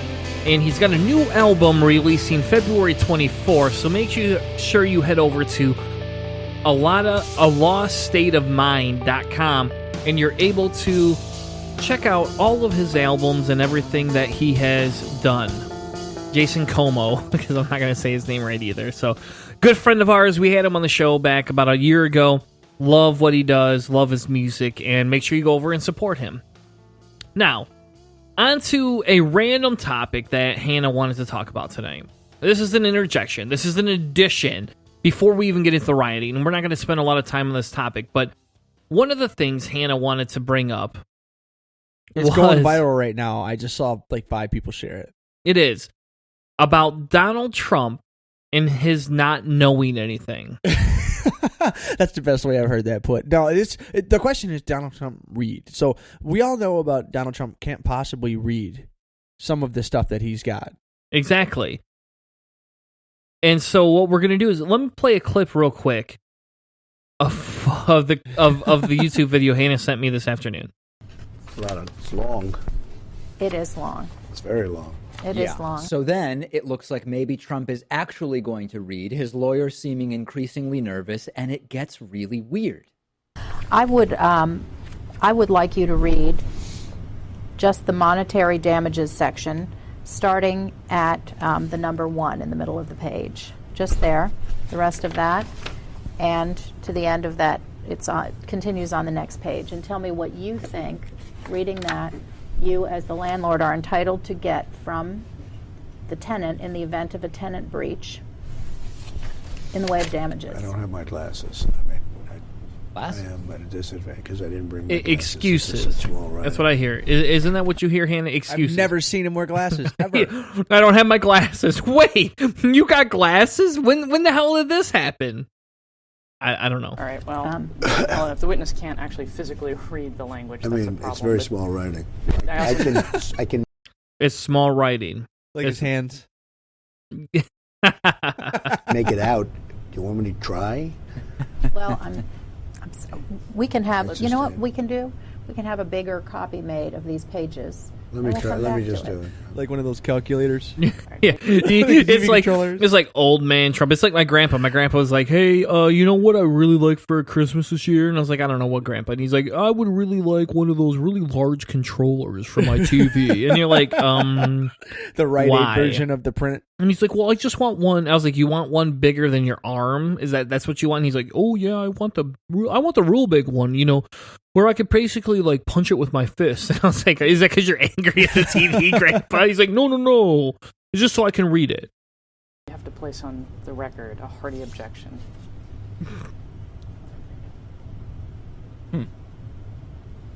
Awkward. Very awkward. Insanely awkward. So long pause, looking at the page, looking confused. He doesn't have his glasses with him. Have we ever seen Trump wearing glasses when signing executive orders? Have we ever seen Trump wearing glasses at those countless rallies where he goes up on stage with polling data to read to people? No. Here's an example. Again, never any glasses. All right. So South Carolina just came out, and that's 32 for Trump, 18 for second, 11 for third. Great. Florida leading by a lot, 31, 19, 13, and then all down in the dumps. Worst announcer ever. So again, he's able to read numbers off of a page. Didn't seem to have a problem there without his glasses. We've never seen him wear glasses, but all of a sudden at the deposition, he doesn't have his glasses. And then his lawyer objects again, as you heard. Lastly, Trump stares at it for a while, and then again, instead of reading it, he sort of weirdly paraphrases what he thinks it says. Yeah, it's all damages that the landlord may sustain, including all legal fees and everything else involved. Looks like everything in the kitchen sink to me. All right. So I'm not going to play anymore. I'm not going to torture any of the listeners. There'll be a link too, so people could watch it. There will be, because this is ridiculous. Yeah. So I have to point out, in all fairness, the YouTube critiquer is right. We have never seen Trump with glasses. No. We've never heard about context. Now that doesn't mean, and we want to be careful here, right? You know, I know we're kind of getting into a comedy bit, but we have to be careful because we don't want to say, oh, Trump, you know, he has contacts or he doesn't have contacts. You'd make a big thing about it, yada, yada, yada. I want to be very careful here in saying this because Trump may need contacts. Maybe he didn't have them that day. He could have, and that's a fair discussion. The problem becomes is that it just seems very convenient. And that's all we're pointing out. At a court case, you know, do not in any way ever read anything on any of our contracts.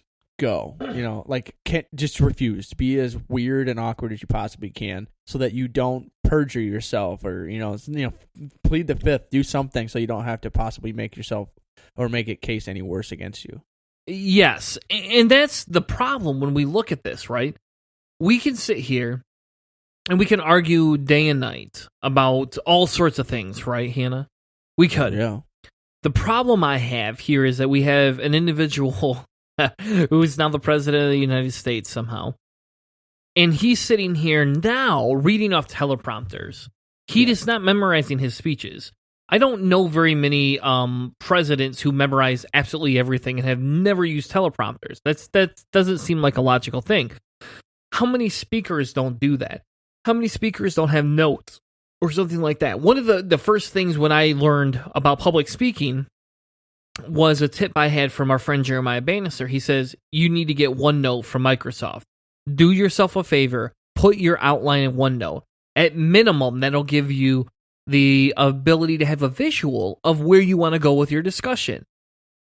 It will also allow you to make yourself very unique because you'll be able to take each point and elaborate it on a little bit differently. And we're not sponsored by Microsoft. We're not getting paid for this. We're not sponsored by Paleo Radio either. But yeah, so I mean, the Trump thing for me is just that can he read and absorb and elaborate? Like, she asked him to explain what he was reading, and there was just deer in headlights on that. Yeah. That's what scares me. And if you look at the video, you can't help yourself but laugh. You just got to go, really? He doesn't know what's going on. And I don't want to say it's because he's so privileged that people have read shit to him his whole life, right? I don't want to say he's so privileged that all these people have just spoon-fed him. But that's the only answer I have for this. Yeah. Either he's spoon-fed or he's playing dumb. I don't know which it is. I don't think we'll ever have a confirmation. I really don't think we'll ever have a confirmation. The one thing that I will say, that some information that just came out, I want to say it was yesterday or the day before, that's a New York Times piece that came out, and they reported that he used to be the RNC Priebus. He's now the chief, I believe it's Trump's chief advisor. Or no, that's Bannon is the chief advisor. Beers is the chief of staff. He bristles at the perception that he occupies a diminished person, a West Wing pecking order because compared to previous chiefs. But for the moment, Bannon remains president's dominant advisor, despite Mr. Trump's anger that he was not fully briefed on details of the executive order he signed, giving his chief strategist a seat in the National Security Council. But basically what it is either Trump didn't read it, it wasn't fully given to him, or he read it, he just really didn't understand what he was talking about. And this is just more evidence that's unfortunately creepily saying that maybe this YouTube video is a bit of decent reporting. Yeah, and again, I don't know how far we can really go with this, Hannah. I really don't. Not too much. It's speculative. It is, but it's scary. That's where I see more of the problem ensuing here is that we have a guy who just appointed Steve Bannon, and then instead of just saying, "Yeah, I did this. Fuck you," he's not saying that. The problem I have is he's trying to push it off on other people, and I'm sitting here going, "Hold on a second, man. You made this decision. Take ownership of it." If I walk into my company at work, and everybody knows to a point kind of where I work, and if you don't, you can listen to old episodes, you'll know where I work. I walk in, I'm not a manager per se, but I'm responsible for actions of other employees. And if something happens, and I walked in and said, well, it was his fault, not mine, they're going to go, did you not manage him? Did you not know what he was doing? Did you not understand what's going on? They're going to ask me those questions, and it's not fair of me to say, well, technically, that's what Trump's doing. Of course he is. He's making a technically argument, and it's like, hold on, dude. Just take ownership of it. I'll at least respect that portion of it. Yeah. Sorry, that guys, you want to be a didn't read the whole ridiculous thing. individual. Yeah, just sorry, guys. Didn't read the whole thing. Whatever. I got too much stuff to do. I'm the president now, or whatever. I mean, just you think that he would be full on, but that's one of the things that I've always argued as far as really, really rich people and making investments and stuff like that, that they have enough money to hire people who will direct them to make more money.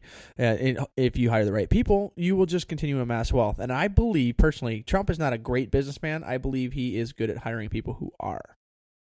Fair enough. And I agree. Ethan's in the chat room commenting, "How do we even get this far?" And I agree with you. I don't know. I know. Like I think it has to do with we talked about this on previous episodes. I think the DNC has fallen apart. It needs to be rebuilt. I think that Democrats are becoming split between progressives and traditional Democrats.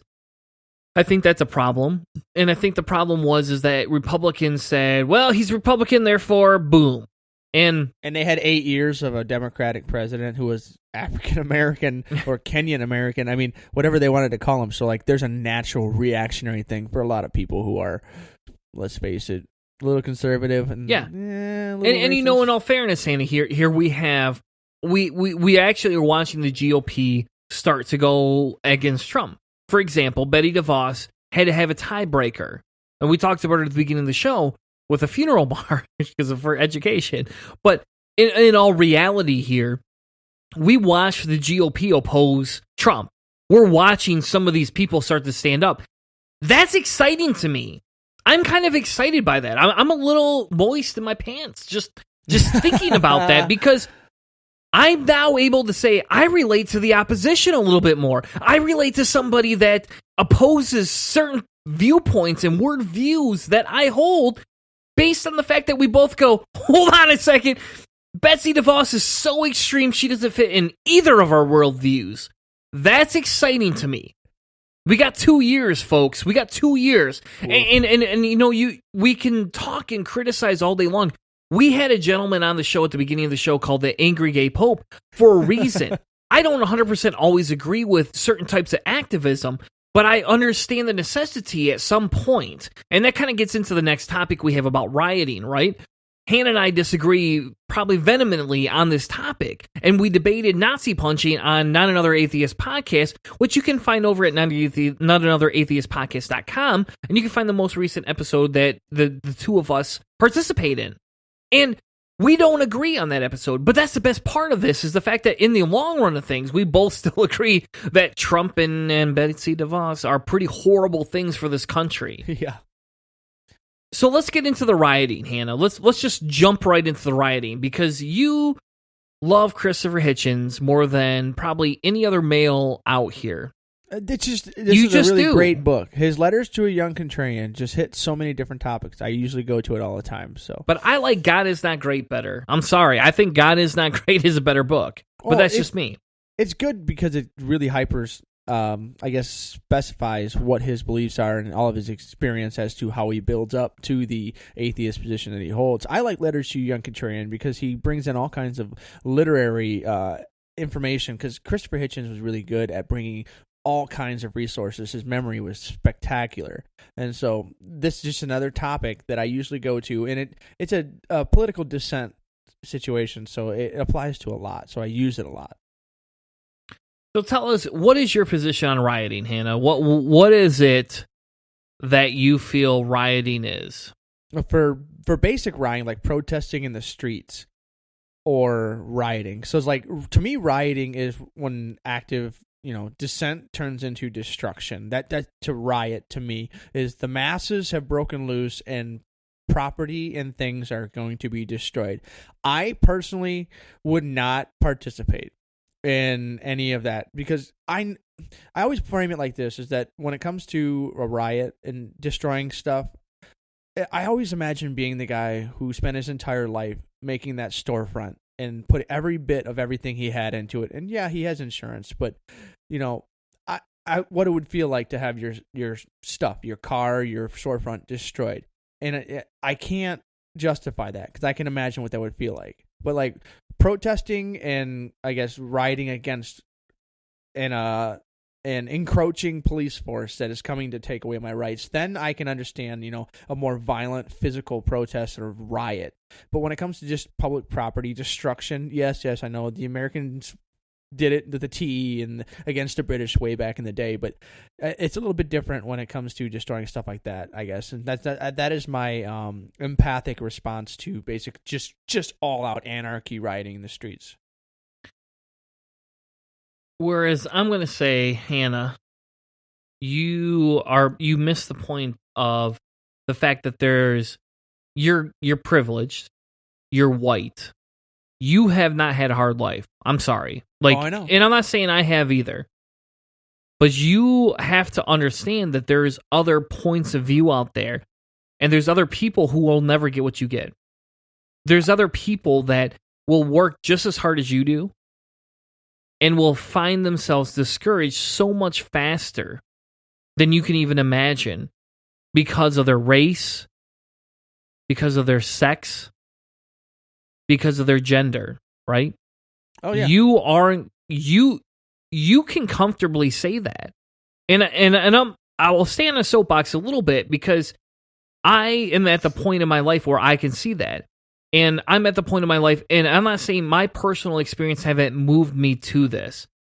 I've been introduced to a lot of new people. I've been introduced to a lot of new friends. I have a hard time talking for trans people. I have a hard time talking for black people. I have a hard time talking for women. When I can walk into a job, say something sexist, and nothing really happens to me, but yet the woman says it, and the guy that said something sexist 2 minutes ago turns around and calls her out for it. I have a hard time saying that rioting isn't necessary when we're not the ones being oppressed. When we're not the ones that are actually sitting on the sidelines having to deal with the bullshit. And I'm not trying to be harsh. I'm not trying to tell you you're a horrible person. I just want you to understand that sometimes I have a hard time taking what white men, cis men say as serious, because I get you. I'm in agreement with you in some aspects. I don't like violence. I don't think violence solves things. But at some point, you get pushed into a corner. At some point, you get to the point where if you don't do something, where are we going to be? So we could talk about the Nazi punching. We could talk about the rioting. And in my opinion, it goes back to your moral ethics. I'm an objective moralist. Is rioting and harming others wrong? Yes. But at what point do we say it's okay to do it because of these circumstances? We're not absolutists. Objective morals are not absolute. You don't get to claim, and I'm not pointing this at you, but no, people don't get to claim morals are absolute unless you're a Christian or another religious person. So objectivism says that, yeah, murder's wrong, harming others is wrong, destroying property is wrong, but at what point is it worse for a majority of the population to be harmed from different aspects of society? Well, pretty much where I'm going to go with this is bringing back to the Christopher Hitchens thing that you mentioned earlier. Is throughout time we see these lulls and peaks in civil unrest, and so what they talk about, what Chris talks about in his book, is the period from 1968 to 1989, where many revolutionaries against consumer capitalism metamorphosed into civil society human rights activists. So we're talking about, money and things like that turning into civil rights arguments. And those battles that we had, well, there are a few people who, what they did was they took the dissidents and they evolved a strategy survival to live as if. And I think we're coming out of a relatively lull phase and moving into a peak phase. And so my perspective here, as like you mentioned a couple times, is that I'm a white cis male who is lower middle class and live a pretty comfortable life. I will probably be forced into action in the near future due to the administration that's currently happening, and I will have to deal with my personal difficulties in these. But what I currently ascribe to, because of the life I have led, and I don't know really any other way to do much more than that, there's a guy named Václav Havel, and he worked as a marginal playwright. And what he did was, with his playwriting, he decided to live the power of the powerless is what he called it. And essentially what it is, he lived as if he was in a free society, as if the government that was of the time wasn't absurd. And so these are to live like a citizen in a free society, even though he's not allowed to, even though people aren't allowed to, even though society is oppressing people like we have here in the United States, with oppressing people of brown skin and women and people of different sexualities. And then this actually compared to other people in similar times, but they were more political. The Cold War nuclear arms race era, E.P. Thompson, he said it specifically to live as if a free society existed in independent in Europe, which at the time, Cold War, this wasn't even close to the case. So these are moments where these people, they decided there was a fake snap election to try to reinforce the current government's leading in I'm trying to see what country it is, in the Philippines. And the dictator at the time, Marcos, called for an opportunist snap election. So the voters decided to take him seriously. Everybody went out and they voted, and they were part of the system, but they went out and they voted against him. Everybody did. Everybody came out, and the results were so astoundingly lopsided against this person that it was a sarcastic, screw you. We're not going to play this game anymore. You said you wanted to do this. We're going to take it seriously and you live as if we do have a democratic society. And at this current point right now, I really think that if we continued to battle through the system, that we could make the changes that we were slowly making over time. I know it might not be fast enough for people who are being oppressed, but I would hope that it's better than any kind of massive civil uprising and battle and civil war or something. I just see those things as negative and detrimental for the long term. And I don't disagree in some aspects, but I want to actually read you Christopher Hitchens here. He says this, right? So this is actually from the letters of a young contrarian. He says, they acted as if the vote were free and fair, and they made it so. The forgotten fact that the Soviet ambassador to Malina took the side of Marcos was also a potent proponent of a kind. Again, I've slipped into recounting these legendary moments as if they vindicated dissenters, as they most certainly do, and as if they were self-evident good, brave causes, which they most certainly were. But it's important to remember that the many dreary years when the prospect of victory appeared quite unattainable. On every day of those years, the as-if pose had to be kept up until the cumulative effect could be felt. Many of the greatest as-if practitioners, including Thompson himself and men like František Kriegel in the then Czechoslovakia, did not live long enough to see the grand production for which they had kept up the optimistic and phlegmatic rehearsals. With that being said, Hannah, I don't disagree with you. I don't like the sense. I don't like the anger. I don't like the violence. But at what point can you say it's okay? At what point can you say this is needed? At what point, Hannah, do you have the right or the privilege to feel that this is what we need to do or we don't need to do?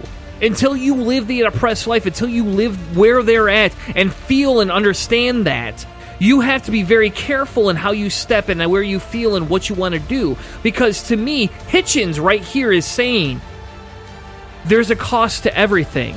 And sometimes this cost is death. Sometimes this cost is early termination. And if they're willing to live and die for that, who are we to not support their cause? Thank you so much for listening to Cellar Door Skeptics. We'll be back next week, 9 p.m. Eastern. Have a good night, everyone. You've been listening to a presentation of Cellar Door Skeptics. Check us out on Spreaker, cellardoorskeptics.com.